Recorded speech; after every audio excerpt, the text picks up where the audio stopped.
ধারণ করে রেখেছে। আল্লাহর নবী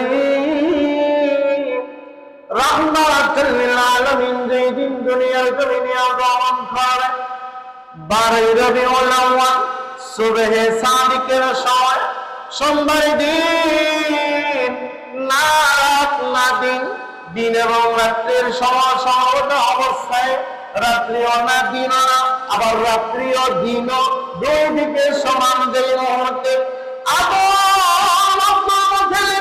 যখন খানকার পাশের মধ্যে গিয়ে দাঁড়ালেন, খানকার পাশের মধ্যে গিয়ে দাঁড়াইয়া কান্না করতেছেন, ও কাওয়ার মালিক, আমার সন্তান আব্দুল্লাহ, আমার সন্তান আব্দুল্লাহকে তুমি নিয়ে গেছো, আজ আমার সন্তান আব্দুল্লাহ গর্ভে, আব্দুল্লাহর বউয়ের গর্ভের মধ্যে, আমিনার গর্ভের মধ্যে একটা সন্তান নিবা, প্রসব বেদনা হয়েছে। ওই সময় ওই আব্দুল মুতাল্লিব ডাক দিয়ে বলেন, ও কাবার মালিক, আমার রহম করো, করম করো।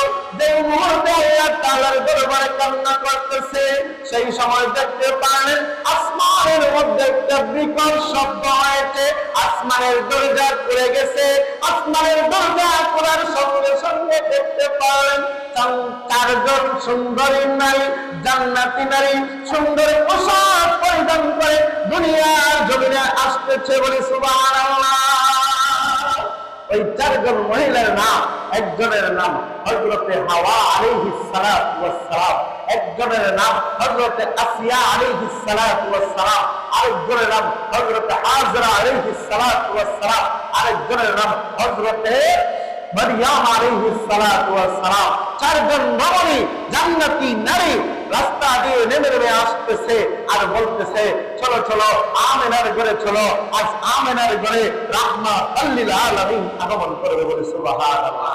যার নাম হলো আহমদ মুহাম্মদ মুস্তাফা সাল্লাল্লাহু আলাইহি ওয়াসাল্লাম। সুবহানাল্লাহ।